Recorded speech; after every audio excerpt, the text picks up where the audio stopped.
आज हम लोग पढ़ेंगे अर्थमेटिक प्रोग्रेशन, क्लास 10th का चैप्टर है और लेक्चर नंबर 1 है। ये भी क्वेश्चन बहुत इंपॉर्टेंट है, आपके एग्जाम में 2 क्वेश्चन एकदम आने के लिए तैयार है। ये भी क्वेश्चन जो है आपके एग्जाम में 5 to 6 मार्क्स का इस चैप्टर का योगदान है, ये इसका अहम भूमिका है। तो इसको चलिए पढ़ते हैं। तो उसमें से कुछ कुछ जैसे बातें हैं, तो चलिए पहले सीक्वेंस पढ़ते हैं। इसमें क्या पढ़ेंगे? सीक्वेंस। ये पेन नहीं चल रहा है, मैं दूसरा पेन को यूज कर रहा हूँ। मेरा पेन इधर है यार, चलो यहाँ, ठीक है। आइए चलिए सीक्वेंस सीखते हैं। यानी सीक्वेंस, सीक्वेंस क्या है पहले देखिए। अर्थमेटिक प्रोग्रेशन को नहीं पढ़ने से पहले हम लोग पढ़ेंगे सीक्वेंस। तो बोलेंगे any number can be arranged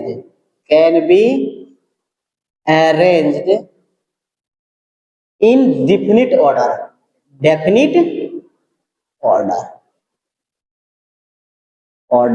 is called sequence।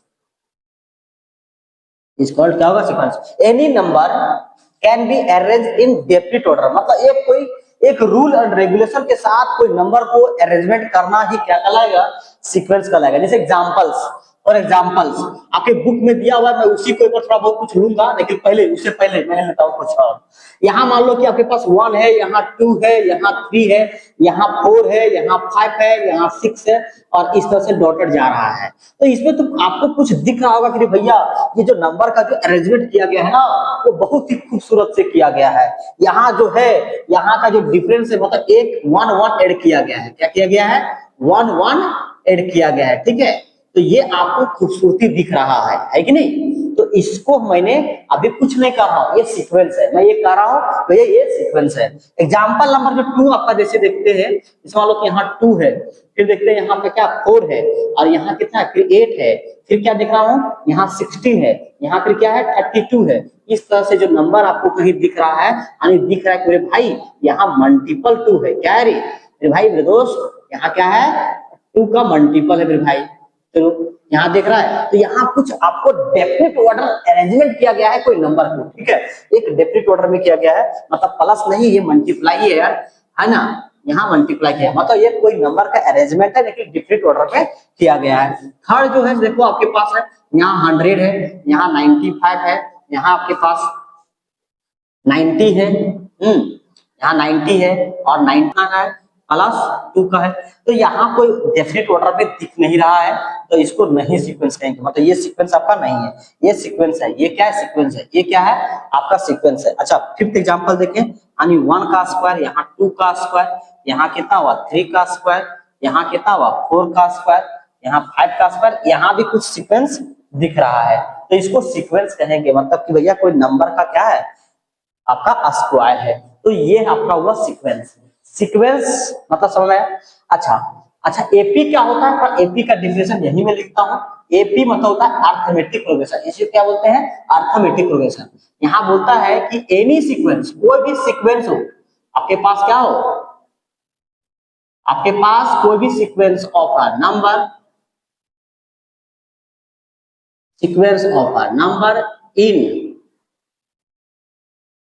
Any sequence of a number in A order, मतलब कोई ऑर्डर पे हो, ठीक है। इन विच, इस प्रकार से हो, इन विच एनी, मतलब in which the difference between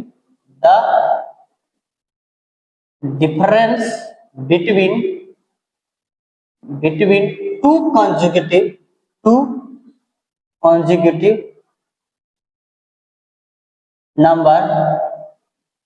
consecutive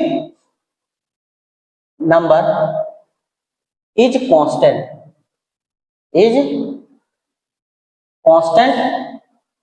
value is called arithmetic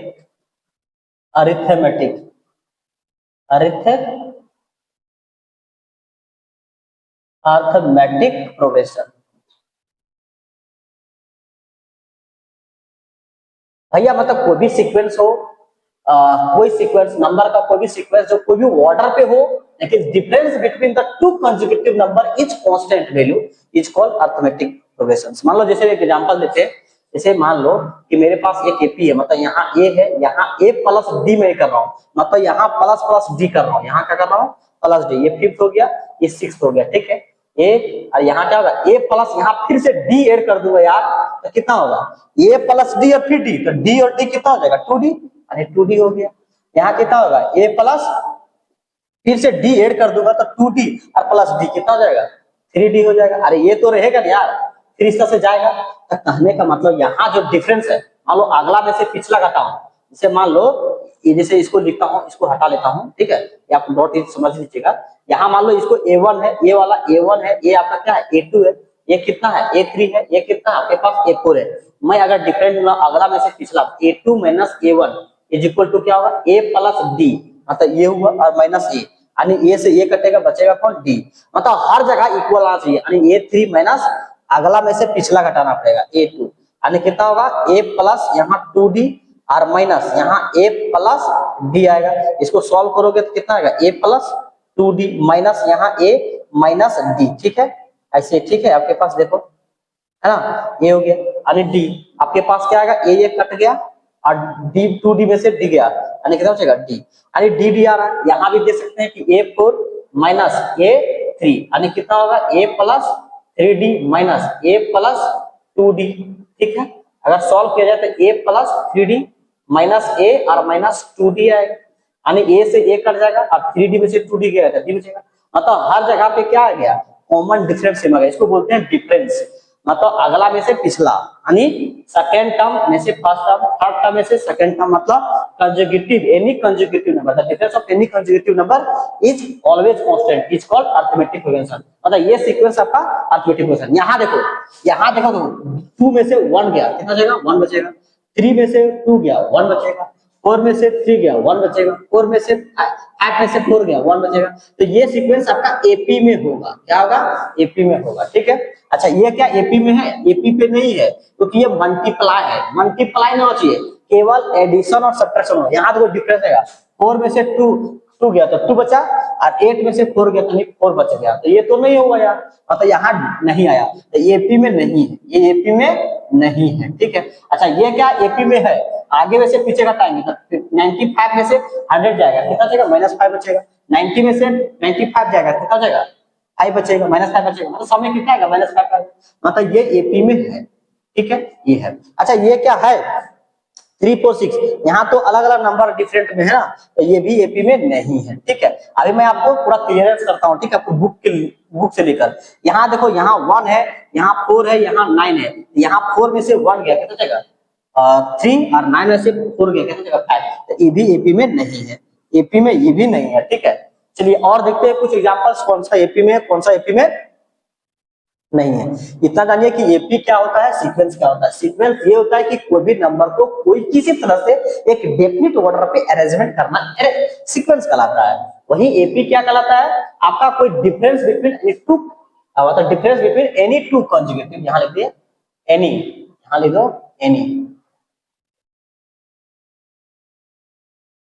any two conjugative, मतलब कोई भी कंजुगेटिव नंबर को जो होगा हमेशा क्या होगा कांस्टेंट वैल्यू होगा, ठीक है। इसको पहले आप स्क्रीनशॉट लीजिए, ठीक है, और इसको फटाफट सो के मत देखिए, ठीक है, एकदम बैठ के पेन पेपर लिखिए, क्योंकि ये हिस्ट्री और ज्योग्राफी का क्लास नहीं है, मैथमेटिक्स का। मैथमेटिक्स जब तक लिखेंगे नहीं तब तक कोई फायदा नहीं है पढ़ना, ठीक है। तो इसको आप पहले स्क्रीनशॉट लीजिए, ठीक है। इसके बाद यहाँ जैसे 1 का स्क्वायर कर रहा है, फिर 2 का स्क्वायर कर रहा है, ठीक है, अब फिर कितना कर रहा है 3 का स्क्वायर कर दे रहा है, फिर कितना कर रहा है 4 का स्क्वायर कर रहा है, तो बोल रहा है कि यहाँ घर बन रहा है। जैसे 1 का तो 1 घर बनाया, 2 का स्क्वायर किया तो 4 घर बनाया। देखो ना यार, यहाँ 4 बनाया कि नहीं बनाया, यहाँ पे कितना हुआ 3 3 9 यहाँ बनाया, तो उसी तरह से बनाते गया है। तो बोल रहा है कि एपी में है या नहीं, चेक करते हैं। यहाँ 1 हो गया, 2 जा 4 हो गया, 3 3 जा 9 हो गया, 4 4 जा 16 हो गया, इस तरह से निकाला गया है। यानी a2 माइनस यहाँ a1, यानी कितना 4 माइनस 1, यानी कितना हो गया 3, यानी a3 माइनस यहाँ a2 कितना आएगा, यहाँ 9 में से 4 जाएगा, 9 में से 4 गया, यानी कितना जाएगा 5। ये दोनों आपस में इक्वल नहीं है, ये अगर जाएंगे तो ऐसा नहीं मिलेगा, दोनों आपस में इक्वल नहीं है, तो भैया बोलेंगे एपी में नहीं है। चलिए नेक्स्ट एग्जांपल, सालिका जो है पुट करती है 100 rupees into her daughter money box when she was 1 years old and increase the amount 50 rupees per year. मतलब जैसे उसका 1 साल बढ़ता है तो उसको 50 रुपया उसके हर दिन मतलब उसको सेविंग करती है, ठीक है, कुछ उसको बचा के रखती है कुछ बॉक्स में, ठीक है। तो मान लो कि 100 रुपीज रखे थे उसके फर्स्ट ईयर में, ठीक है, सेकेंड ईयर में इसके 50 ईयर्स बढ़ा दिया, फिर कितना कर दिया, यहाँ 200 कर दिया, 250 कर दिया, ठीक है। तो इस तरह से इंक्रीमेंट कर रहा है। तो बताइए A2 माइनस A1 निकालेंगे तो 150 माइनस 150 माइनस यहाँ 100 यानी कितना आएगा, 5050 आएगा। यानी A3 माइनस A2 यानी कितना आएगा, 200 माइनस यहाँ कितना आएगा 150 यानी कितना आएगा 50 आएगा। इस तरह से निकालेंगे वो A4 माइनस A3 यानी कितना आएगा 250 माइनस यहाँ 200 यानी कितना आएगा 5050। इस तरह से निकालेंगे तो आपको यहाँ पता चलेगा कि भैया ये दोनों आपके सामने क्या है, डिफरेंस, सबसे कॉमन डिफरेंस, मतलब यहाँ सेम आया, क्या आया, सेम आया, क्या यार, सेम आया। यहाँ भी देखो सेम ही आया है ना, तो इसीलिए बोलेंगे भैया एपी में है। यहाँ भी क्या आया, सेम ही आ गया, इसीलिए बोलेंगे एपी में है। यहाँ एपी में तो बोलेंगे this sequence in AP, AP में है, क्या बोलेंगे, एपी में है। अच्छा एक और यहाँ एग्जांपल दिया हुआ है, एग्जांपल नंबर 4 बोल रहा है ना कि एक पेयर ऑफ रेबिट्स आर 2 अंक्स to produce in their first month. मान लो कि फर्स्ट मंथ में उसका एक बच्चा जन्म लेता है, फर्स्ट मंथ के बाद, ठीक है, 1 साल 1 महीना हो जाता है उसके बाद फिर बच्चा देने लगता है, ठीक है, 1 मंथ के बाद तुरंत बच्चा देने लगता है। इन या सेकेंड मंथ वो भी क्या करता है, मतलब सब्सिक्वेंट मंथ में वो भी एक नया बच्चा प्रोड्यूस करता है, ठीक है। Each new pair of rabbits produce ये new pair in second month, ठीक है। मतलब एक बच्चा, देखो मान लो कि मेरे पास रेबिट्स है, जैसे मान लो एग्जांपल नंबर मैंने 6 लेता हूँ, यहाँ देखिए कुछ यहाँ बुक में जो लिखा हुआ है इसको एग्जांपल को देख लेता हूँ कि यहाँ जो एग्जांपल दिया हुआ है कोई एपी में है और नहीं है, उसके बारे में चर्चा करते हैं, चलिए ठीक है। आइए यहाँ देखो एग्जांपल नंबर 1, आप लोग भी बुक निकाल लिए भैया, ठीक है, बुक नहीं निकालेंगे तो आपको समझ में कितना लिखेंगे यार, लंबा लंबा है। बोलता है Reena applied for a job and got selected, she has been offered a job and with a starting monthly salary 8000 rupees. मतलब जो रीना को जो है ना फर्स्ट जो सैलरी मिलता है वो 8000 रुपीज उसको मिलता है। हो रहा है जो कहीं जॉब अप्लाई करती है तो उसको फर्स्ट जो मंथ जो मिलता है सैलरी वो कितना मिलता है, 8000 रुपए मिलता है विद एन एनुअल इंक्रीमेंट। मतलब उसको क्या होता है, एनुअल इंक्रीमेंट, साल में इंक्रीमेंट होता है 500 रुपया उसके सैलरी में, ठीक है। तो फर्स्ट जो ईयर हो है उसको फर्स्ट ईयर में कितना मिलता है, आपको इतना मिलता है। तो सेकेंड ईयर उसके बाद 500 बढ़ता है तो कितना होगा 8500 होगा, फिर कितना आएगा 9000 थर्ड ईयर में होगा, फिर कितना आएगा 9500 होगा। इस तरह से बढ़ता जाएगा उसका, किसका, रीना का सैलरी, ठीक है। तो बताइए ये एपी में है या नहीं है, बताइए तो आप, एपी में होना चाहिए क्योंकि यहाँ एक कितना है, यहाँ डिफरेंस देखो, अगर मान लो कि मैं निकालता हूँ A2 माइनस A1 कितना आएगा 8, मतलब आगे में से पीछे घटाएंगे, अगर कहीं सेम आ गया तो बोलेंगे भैया एपी में है, अगर नहीं है तो बोलेंगे नहीं है, यानी कितना आएगा 500। मैं बोल रहा हूँ कि 500 रुपये इंक्रीमेंट हर ईयर प्रत्येक ईयर हो रहा है, एवरी ईयर हो रहा है, तो होगा ही एक्चुअली में A2।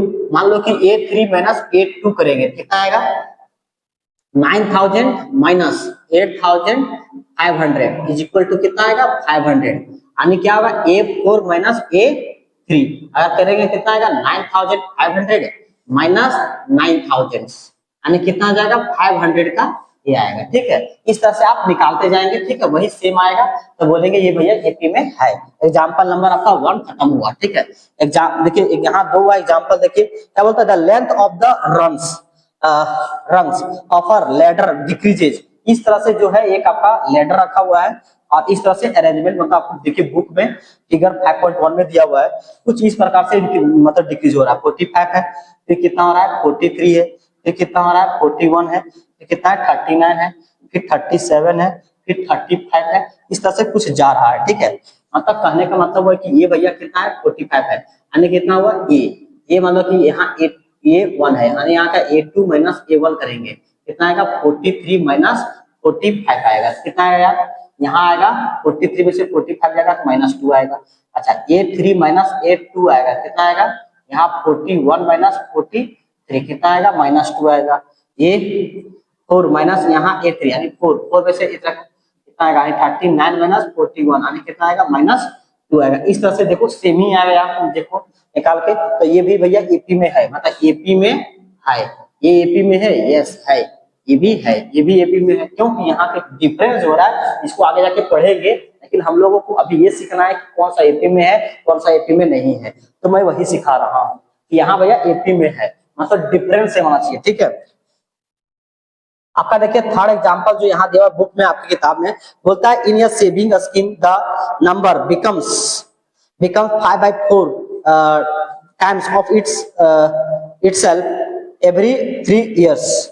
मतलब इसका कितना होता है, 3 साल में 5/4 टाइम्स बढ़ जाता है। तो उसका जो फर्स्ट जो था आपका सेविंग, मतलब एक 10,000 रुपया था, 10,000 रुपीज था, उसका 5/4 इसका निकालेंगे ना तो कितना आएगा, 12500। कैसे आया भाई, आज थोड़ा समझेंगे तो समझ सकते हैं। यहाँ कितना आएगा, 10,000 का 5/4, इसको डिवाइड करेंगे तो 22500 आएगा, इसको मल्टीप्लाई करेंगे तो कितना आएगा, बात समझे। तो वही बात मैं कर रहा हूँ कि इसको इंक्रीमेंट कर रहा है, ठीक है। तो इतना आया, फिर कितना आएगा यार, यहाँ आएगा इसको फिर 5/4, ठीक है। तो इसको सॉल्व करोगे तो कितना आएगा, कितना आएगा, फिर कितना आएगा 9531.25। यहाँ देखिए 3 years में हो रहा है, 3 यानी 3 साल में, यहाँ 6 year में, यहाँ 9 years में। यहाँ देखो डिफरेंस, यहाँ कितना डिफरेंस यार, अगर देख सकते हैं A2 माइनस A1 कर दीजिए, कितना आएगा, यहाँ 2500 आएगा। अगर देख सकते हैं 125 माइनस यहाँ 10,000 तो कितना आएगा, 2500 रुपीज हो गया। इसमें क्या होगा, A3 माइनस A2 कितना होगा, 15625 माइनस 12500। यहाँ 5 में से 0 गया, कितना जगह 5, यानी दोनों आपस में इक्वल नहीं आ रहा, मतलब डायरेक्ट बोल देंगे एपी में नहीं है। यहाँ 2 का 2 हो गया, यहाँ 6 से 5 गया तो 1 बचेगा, यहाँ 5 में से 2 गया तो यहाँ 3 बचेगा, यहाँ 1 का 1 हो गया, खत्म, मतलब इतना बचेगा। तो ये एपी में नहीं है, इस तरह से जाएंगे तो एक भी सीक्वेंस नहीं आएगा, मतलब ये एपी में नहीं है यार, ठीक है, एपी में नहीं है, बात समझ में आया। चलो एग्जांपल नंबर, कुछ एग्जांपल देख लेता हूँ, सारा खत्म ही कर लेता हूँ, ठीक है। एग्जांपल नंबर जो 4 है, देखिए आपके क्या बोल रहा है। एग्जांपल नंबर 4 बोलता है the number of unit square in या स्क्वायर विथ साइड। अगर जितना असल नंबर, यहाँ देखिए 6 है, ठीक है। अब यहाँ 6 बोला गया है कि a pair of rabbits are too young to produce in their first month। मतलब देखो क्या बोल रहा है कि एक जो को आपका, ये दोनों आपका मेल एंड फीमेल रेबिट्स है, ठीक है। ये क्या करेगा, 1 महीना के बाद जो बच्चा देगा ना, जो बच्चा देगा वो 1 महीना के बाद देगा बच्चा, ठीक है। फिर से तो ये तो दिया एक अपना बच्चा, ठीक है, एक तो बच्चा दिया, यहाँ दिया अपना बच्चा, ठीक है।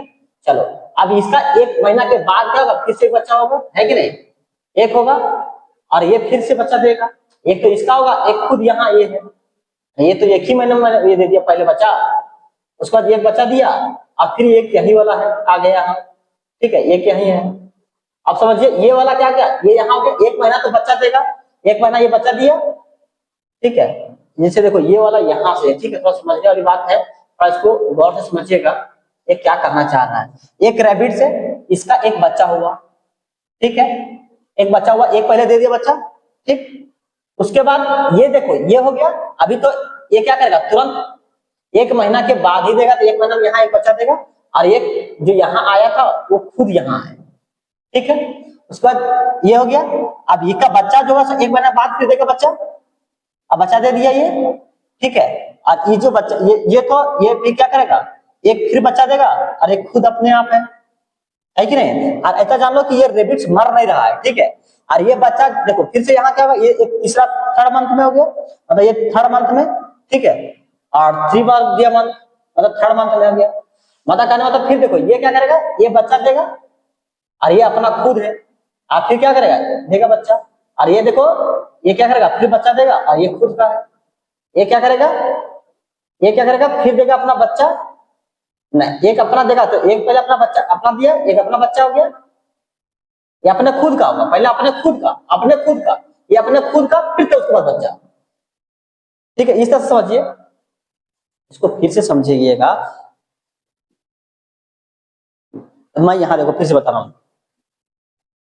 चलिए एग्जांपल नंबर 6 फिर से देखिए, यहाँ लिखा हुआ है बुक में कि a pair of rabbits are too young to produce in their first month, in the second month, subsequent month। मतलब जो बच्चा जो पैदा हो रहा है ना, वो 1 मंथ के बाद में फिर बच्चा देगा यार, ठीक है। मैं वही बोल रहा हूँ, और यहाँ समझ लेना है कि रेबिट्स मर नहीं रहा है, समझ में आया। मान लो कि ये जो है ये क्या करेगा, फर्स्ट मंथ में एक अपना बच्चा दिया, ठीक है, बच्चा दिया तो एक बच्चा दिया, तो एक बच्चा दिया तो ये क्या करेगा, 1 महीना के बाद ही देगा ना यार बच्चा, ये अपना इसका बच्चा हो गया और ये अपने खुद का है, ठीक है, ये खुद का है, यही वाला चीज आया यहाँ। अब फिर क्या करेगा, ये देगा बच्चा अपने खुद का है, अब फिर क्या करेगा, ये अपने खुद का है, उसके बाद फिर देगा ये बच्चा और इसका अपना खुद का है, मतलब ये देगा क्या करेगा, फिर से देखो ये बच्चा दिया, ये मतलब बच्चा देने के लिए तैयार हो गया ना, अब बच्चा देगा मतलब 1 महीना के बाद होगा, ठीक है, ये दिया बच्चा, फिर ऐसे किया, फिर क्या ये अपने खुद का फिर अपने बच्चा दिया, ठीक है। और ऐसे अगर कहीं मान लो कि फिर से करना पड़ता, आगे और बढ़ना रहता, अपने आता फिर ऐसे आता, एक अपने आता है ना, अपने आता, ठीक है, और यहाँ का इस तरह से आप बढ़ा सकते हैं इसको, आप अच्छी तरह से अपने से मेमोराइज करके थिंकिंग बेस में सोचिए, ठीक है। यहाँ रैबिट्स मर नहीं रहा है, ठीक है, एक बच्चा जन्म दे रहा है, फिर नेक्स्ट मंथ में बच्चा फिर से दे रहा है जन्म, ठीक है, तो इसको आप अच्छी तरह से बारीकी में समझे। मैं अंडा लेके यहाँ बना चुका हूँ, ये रैबिट्स नहीं है, मैंने अंडा बनाया हूँ, क्योंकि आपको काफी समझ में आ सके, मुझे रैबिट्स बनाना नहीं आ रहा था, ठीक है। तो आप इसे देखिए, अब हम लोग जो पढ़ेंगे ना, वो देखिए थोड़ा सा एपी के बारे में पढ़ेंगे। अब एपी आखिर क्या है, अभी हम लोग पढ़े कि भैया ये है, फिर क्या है, ए प्लस डी है, मतलब इसमें से कुछ ऐड कर सकते हैं या फिर कुछ सब्ट्रैक्ट करते हैं, लेकिन हम लोग ऐड इसीलिए करते हैं ना, जल्दी जल्दी समझ में आता है, सब्ट्रैक्ट थोड़ा कम समझ में आता है। अगर आप ऐड और सब्ट्रैक्ट को भी कुछ भी कर सकते हैं इसमें, ठीक है। मैंने यहाँ थोड़ा सा एपी बना रहा हूँ, ए प्लस यहाँ कितना होगा 2d होगा, यहाँ क्या होगा ए प्लस 3d होगा, यहाँ क्या होगा ए प्लस 4d होगा, इस तरह से आपका बनेगा। मैं बोल रहा हूँ कि यहाँ प्लस प्लस डी में ऐड किया हूँ, क्या किया हूँ, plus D plus D plus D, और यहाँ प्लस डी बोल रहा हूँ, ठीक है। इसको बोलता हूँ फर्स्ट टर्म, यहाँ भी फर्स्ट टर्म को क्या बोलता हूँ, फर्स्ट टर्म, इसको बोलता हूँ फर्स्ट टर्म, यानी क्या हुआ a is equal to first term, ठीक है। इसको a1 भी बोल सकते हैं, a1 को ए बोल सकते हैं, ठीक है। सेकेंड टर्म क्या होगा मेरे भाई, सेकेंड जो टर्म हो गया आपका पास ए हो गया, यानी a2 बोलेंगे, यानी क्या हुआ a प्लस यहाँ d होगा, ठीक है। थर्ड टर्म क्या होगा यार, ये 3 यानी कितना होगा a प्लस 2d हो गया। अगर यहाँ फोर्थ टर्म क्या होगा यार, फोर्थ टर्म, इसको मैं फार्मूला बताऊंगा आगे जाके चल के सीखेंगे, a प्लस यहाँ 3d होगा। अगर मुझे पूछा जाएगा इस तरह से आपके पास, बोलो अच्छा देखो यहाँ कुछ देखने को मिल रहा है, अगर यहाँ 1 है तो यहाँ a लिख दिया, यहाँ a2 है तो यहाँ तो ये हमेशा रहेगा, लेकिन a में 2 में से d में से एक कम है, 2 है तो यहाँ 1d है, यहाँ 3 है तो यहाँ 2d है, यहाँ 4 है तो 3d है। तो इस तरह से जाते जाओगे, मुझे मान लो कि 6 को बोलेगा कि भैया 6 वाला टर्म कितना होगा, तो तुम क्या बताएगा यार, a 6 बोलेगा, यानी a प्लस यहाँ 5d लिख सकता है। अगर बोलेगा इस तरह से 99 टर्म बताइए आप, तो कितना बोलेगा, a 99 बोलेंगे, यहाँ लिखेंगे a प्लस 98d लिखेंगे, बात समझे। आप n वाला बोलेगा तो क्या लिखेंगे, nth टर्म वाला, तो आगे जाके बात पढ़ेंगे, ठीक है। लेकिन यहाँ बताइए कॉमन डिफरेंस क्या होता है, अब कॉमन डिफरेंस लिखिए, आगे जाके चर्चा करेंगे, कोई डिफरेंस नहीं है। कॉमन डिफरेंस, कॉमन डिफरेंस क्या होता है, आगे में से पिछला, यानी इसको डी से रिप्रेजेंट करते हैं, ठीक है। आगे में से पिछला मतलब अगला टर्म माइनस पिछला टर्म, यानी कितना होगा a प्लस डी माइनस ए, यानी कितना होगा d, ये कटेगा, यानी क्या होगा, अगला में से 3 में से a2 करेंगे तो कितना होगा, अगला होता है यहाँ कितना होगा a प्लस यहाँ 2d माइनस यहाँ a प्लस यहाँ d होगा। इसको सॉल्व किया जाए कितना होगा, a plus 2d minus a minus d, यानी कितना होगा d से यहाँ d कटेगा, a कटेगा, बचेगा कितना, a से a कटेगा, a से a कटेगा, 2d में से d गया तो d बचेगा, बस समझे। अगर यहाँ देखो समझो, यहाँ a फोर्थ माइनस a3, यानी कितना होगा a प्लस यहाँ 3d माइनस a माइनस यहाँ 2d, इसको थोड़ा सेट कर लेते हैं, यहाँ माइनस a प्लस यहाँ 2d होगा, यानी कहने होता है a प्लस यहाँ 3d और माइनस a और माइनस यहाँ कितना आएगा 2d आएगा, ठीक है। तो अगर सेट किया तो यहाँ 3d में से d जाएगा, कितना जाएगा d, यानी सब जगह क्या आएगा dd ही आएगा, आप कहीं से भी सॉल्व करें dd ही आएगा, क्या आएगा dd आएगा, मतलब ये कॉमन डिफरेंस होता है, ठीक है। फर्स्ट टर्म समझ में आ गया, सेकंड टर्म समझ में आ गया, कॉमन डिफरेंस समझ में आ गया, ठीक है। तो आपका जो कुछ कुछ क्वेश्चन जो दिया हुआ है एक्सरसाइज में, से एग्जांपल नंबर 1 समझिए, ठीक है। यहाँ फिर बोल रहा है, जैसे मान लो एक क्वेश्चन लिखता हूँ, एग्जांपल नंबर 1, एग्जांपल नंबर 1 है, बोल रहा है कि फॉर द एपी, बोल रहा है कि 3/2 आपके पास 1/2 1/2 और माइनस यहाँ 3/2, बोल रहा है कि कौन सा फर्स्ट टर्म है और कौन सा आपका कॉमन डिफरेंस डी है। तो बताइए फर्स्ट टर्म कौन होगा, a इज इक्वल टू आपके क्या है, फर्स्ट टर्म है, फर्स्ट टर्म आपके पास कितना होगा 3/2, और कॉमन डिफरेंस क्या होता है, कॉमन डिफरेंस, डिफरेंस आपके पास क्या हो गया, अगला में से पिछला, यानी A2 माइनस A1। बोल रहा है कि ये चेक करने बोल रहा है क्या? नहीं, केवल डायरेक्ट बोला कि कॉमन डिफरेंस बताइए, ठीक है। और वैसे एपी में ये है, ठीक है, एपी में है, मतलब क्या होगा बताइए। यहाँ A2 मतलब A1/2 माइनस यहाँ कितना होगा 3/2, यानी सॉल्व करें तो कितना आएगा 2 आएगा, और 2 का 2 तो यहाँ 1 का 1 माइनस 3, यानी कितना होगा -2/2, यानी कितना होगा -1, ठीक है। आगे और चेक करें तो जैसे मान लो कि यहाँ जैसे और चेक करें तो क्या होगा, मान लो ये A1 की है, यहाँ D1 की, अब मान लो कि और देखें A3 में से A2 करें कितना होगा -1/2 माइनस 1/2 माइनस 1/2, यानी कितना हो गया 2 का 2 -1 -1, यानी कितना होगा -2/2, यानी कितना हो गया -1, यानी हमेशा 1 ही आएगा भैया। तो ये क्या है एपी में तो है, चेक करने के लिए एपी नहीं बोला, केवल कॉमन डिफरेंस कितना लिखेंगे डायरेक्ट कॉमन डिफरेंस -1। यहाँ एक भी लिख सकते हैं, कोई दिक्कत नहीं है, एक बना के छोड़ सकते हैं, यहाँ ए इक्वल टू हो गया। तो इस तरह से एग्जांपल नंबर 1 आपका बना। आइए चलिए हम एग्जांपल नंबर, पहले इसका आप स्क्रीनशॉट ले लीजिए, ले लीजिए, चलिए चलिए आगे एग्जांपल नंबर 2 चलते हैं, ठीक है। देखो यार, मैं थोड़ा एक मोटिवेशन लेता हूँ आप लोगों के बीच में। जैसे देखो होता है कि कोई तकलीफ होता है तो उस समय जो है सभी लोग क्या करते हैं, आपको सहयोग करते हैं जब दुख होता है तो। लेकिन सुख रहता है तो उसके लिए कोई खड़ा नहीं होता है, उसके लिए कुछ नहीं करता है, कहाँ है, कैसा है, क्या कर रहा है, नहीं कर रहा है। लेकिन दुख होगा ना किसी को, कहीं मान लो किसी का दुर्भाग्यवश किसी का पैर टूटता है या फिर कोई भी किसी तरह से बीमारी पड़ता है तो लोग वहां जाते हैं और देखभाल करते हैं कि थोड़ा देखते रहते हैं, ठीक है। लेकिन आजकल वो जो देखभाल करते हैं वो 10 मिनट जाते हैं, वहां से फिर लौट कर आ जाते हैं। तो उसके लिए एक मेरा कविता है कि कबीर जी लिखे हुए हैं कि दुख में सुमरन सब करे, दुख में सुमरन सब करे, सुख में करे ना कोई। अरे सुख में सुमरन करे तो दुख काहे कहो रे कबीरा, दुख काहे कहो। इसीलिए भैया कि भैया आप जब सफल कर रहे हैं तो मतलब समझ में आ रहा है कि सफल कर रहे हैं तो आपको जय जयकार ही होगा।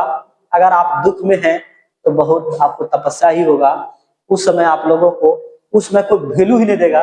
यहाँ तो कोई समस्या आता है, कोई मर जाता है तो उसको देखने के लिए जाते हैं, देखने के लिए भी नहीं जाते हैं आजकल, ठीक है। आजकल कुछ उल्टा हो चुका है, ठीक है। पहले कुछ होता था तो गांव के लोग एकदम दौड़ पड़ते थे कि यहाँ कुछ हुआ है, कुछ यहाँ मतलब हुआ है। लेकिन आजकल के लोग देखना पसंद नहीं करते हैं भैया, आजकल कुछ उल्टा हो चुका है। तो इस पे ज्यादा ध्यान ना करें, अपने गोल पर फोकस करें मेरे भाई, मेरे दोस्त। जो काम कर रहे हैं उस पे 100% मतलब एकदम लगा दीजिए जोर। और जिस तरह से सूरज चमकता है, अगर सूरज की तरह चमकना चाहते हैं तो सूरज की तरह जलना भी आपको जरूरी होगा। इसीलिए आगे पढ़िए, पढ़ते रहिए और रेगुलर कंटिन्यू वीडियो आप इसको देखते रहिए, ठीक है। चलिए और आगे हम लोग चलिए भैया, आप एग्जांपल नंबर 2 है अरिथमेटिक प्रोग्रेशन का, क्लास नंबर क्वेश्चन नंबर 10 है। क्वेश्चन नंबर 10 नहीं है, मतलब क्लास 10 है, एग्जांपल नंबर 2 है। Which of the following list of numbers from the one from NAP and if they form NAP right the next term. मतलब बोल रहा है कि कौन सा जो सीक्वेंस है वो कौन सा AP में है। अगर जो AP में है तो उसका क्या कीजिए आप नेक्स्ट 2 टर्म लिखिए, ठीक है। तो फर्स्ट क्वेश्चन जैसे देखिए, तो पहले हमको एपी में चेक करने के लिए हमको कॉमन डिफरेंस निकालना पड़ेगा। अगर कॉमन डिफरेंस सेम होगा तो बोलेंगे भैया एपी में है। तो चलिए आपके पास एग्जांपल नंबर ए है, क्वेश्चन नंबर 1 है, तो लिख लेते हैं 1। यहाँ 4 हो गया, यहाँ 10 हो गया, यहाँ 16 हो गया, यहाँ 22 हो गया, ऐसे से डॉट हो गया। यानी आपको बताया जाए तो A2 में से ये 1 हो गया, मतलब कॉमन डिफरेंस है। इसको क्या बोलते हैं कॉमन डिफरेंस। तो लिख लीजिए, कोई दिक्कत नहीं है, कॉमन डिफरेंस। डिफरेंस यानी A2 माइनस A1 यानी 10 माइनस 4 यानी कितना हो जाएगा 6, यानी कितना होगा A3 माइनस A2। इसको D से रिप्रेजेंट करते हैं, ठीक है। A2 माइनस कितना होगा 16 माइनस 10 यानी 16 माइनस 10 यानी कितना हो गया 6, यानी कितना होगा A4 माइनस A3 यानी कितना होगा 22 माइनस 16 यानी कितना हो गया 6। इस तरह से अगर निकालेंगे तो मुझे नहीं लगता है कि आपका सब सेम आएगा। क्या आएगा तो लिखेंगे common difference same, common difference same आ गया, डिफरेंस सेम, यानी डी सेम, ठीक है। Therefore this sequence in AP, this sequence are in AP. कि भैया क्या हो गया, एपी में हो गया, ठीक है, एपी में हो गया। अब देखिए बोल रहा है कि next, therefore the next two terms are are क्या होगा भैया, देखो 1 2 3 4 है, तो मैंने क्या बोला था ए 5 लिखना है, तो ए प्लस मैंने 4 लिखूंगा डी, क्योंकि यहाँ 5 है तो यहाँ कितना लिखूंगा 4 डी लिखूंगा, ठीक है। यानी कितना होगा, ए कितना है यार, फर्स्ट टर्म यानी 4 है प्लस, अच्छा 4 इंटू कितना होगा, 4 इंटू डी, डी कितना है यार, ये देखो 6 है, यानी 6, इसको सॉल्व किया था तो कितना होगा 4 का 4 और 6 4 जा 24, यानी कितना होगा 28 आएगा। अदरवाइज यहाँ आप 6 6 ऐड कर सकते हैं, डायरेक्ट लिख सकते हैं, कोई दिक्कत नहीं, लेकिन ये अच्छा तरीका है, ठीक है। ये 6 लिखना, यानी ए प्लस कितना होगा, यहाँ कितना हो जाएगा 5d, यानी कितना हो गया यहाँ 4 का 4, ये कितना है फर्स्ट टर्म यानी 4 है, ठीक है। और यहाँ कितना हो गया 5 इंटू डी यानी 6, यानी कितना हो गया 4 प्लस 5 6 जा 30, यानी कितना हो जाएगा, यानी आपके पास 34 हो जाएगा, क्या होगा 34। देखो यहाँ डिफरेंस भी कितना है 34, तो हेंस देखेंगे द नेक्स्ट टू टर्म्स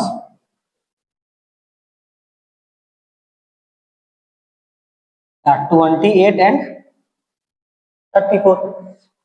इसको भी उसी तरह सॉल्व करते हैं, ठीक है, तो इसको भी सॉल्व ही करें तो चलो दो नंबर देखो, यानी 1 -1 -3 और -5 डॉट डॉट है, आपके पास a इज इक्वल टू 1 हो गया, यानी कॉमन डिफरेंस देखें तो कितना होगा, कॉमन डिफरेंस यानी d हो गया, यानी क्या होगा a2 - a1, a2 मतलब कितना हो गया -1 और कितना हो गया -1, यानी कितना हो गया -2, यानी a3 - a2 निकालें कितना होगा, a3 में से यहाँ -3 माइनस यहाँ 1, यानी 3 में से जो सॉल्व करता है -3 और माइनस क्या हो जाएगा +1, यानी कितना हो जाएगा -2, यानी कितना होगा a4 - a3, यानी कितना होगा a4 1 2 3 4, यानी -5 माइनस यहाँ कितना होगा -3, यानी कितना होगा -5 +3, यानी -2 हो गया, ठीक है। इस तरह से आप देखेंगे तो यहाँ देखो भैया सब सेम आ गया डी, मतलब लिखेंगे कॉमन डिफरेंस सेम, मतलब common difference same, therefore this sequence are in AP में हो गया, ये सीक्वेंस क्या हो गया एपी में हो गया, ठीक है, ये सीक्वेंस एपी में हो गया, तो भैया बोलेंगे therefore the next two terms are क्या हो गया, यानी देखो 1 2 3 4 यानी 5 निकालना है, a5 is equal to a plus यहाँ 4d होगा, a कितना हो गया 1 ही हो गया, 1 प्लस 4 इंटू डी, डी कितना हो गया -2 हो गया, इसको सॉल्व करें तो 1 प्लस 4 2 यानी -8, यानी कितना हो गया -8 प्लस 1 यानी कितना हो गया -7 हो जाएगा, ठीक है। यानी a 6 हो गया, यानी a प्लस कितना हो जाएगा 5 d होगा, यानी 1 प्लस कितना होगा 5 इंटू -2 यानी कितना होगा -1 प्लस 1 और माइनस यहाँ 10, यानी कितना हो गया -9, hence and next two terms are कितना हो गया -7 एंड -9, ठीक है। ये जो दोनों लिखा हुआ ये एपी में है ही नहीं, अगर चेक किया जाए, जैसे क्वेश्चन नंबर मैं 3 बना रहा हूँ, ये जिसमें से ये तो है ही नहीं, देख लेना, जिसको नहीं है उसको नेक्स्ट टू टर्म नहीं लिख सकते हैं, ठीक है। से मान लो आपके पास यहाँ 3 हो गया, ठीक है, इसको आप खुद कर लीजिएगा, ठीक है, 2 2 -2 और यहाँ 2 फिर -2, यानी यहाँ निकालेंगे a इज इक्वल टू -2, यानी फर्स्ट टर्म हो गया, क्या हो गया फर्स्ट टर्म, ठीक है। और d निकालें, यानी क्या होगा d यानी common difference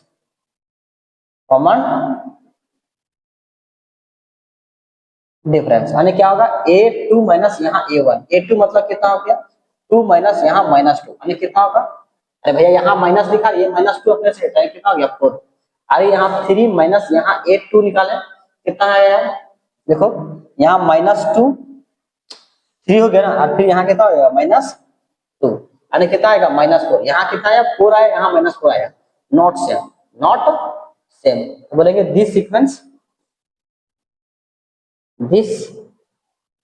sequence are not in AP में नहीं है, ठीक है। तो बात समझ में आया। एपी में नहीं है तो इसका नेक्स्ट टू टर्म नहीं लिख सकते हैं, ठीक है। उसी तरह से उसको भी आप सॉल्व कर लीजिएगा। अब जो एग्जाम्पल में जो एक्सरसाइज में जो दिया हुआ है कुछ क्वेश्चन, उसको आप कर लीजिएगा, ठीक है, क्योंकि इंपॉर्टेंस है। अगर नहीं बनता है तो इसके लिए मैं, आप पहले इसका स्क्रीनशॉट ले लीजिए। चलिए चलिए चलिए, इसके अगर कहीं बनता तो है तो ठीक है, नहीं बनता तो इसके लिए मैं नेक्स्ट लेक्चर लाऊंगा, ठीक है। तब के लिए बाय बाय, थैंक यू, मिलता हूँ नेक्स्ट लेक्चर में। ओके बाय बाय, चलिए।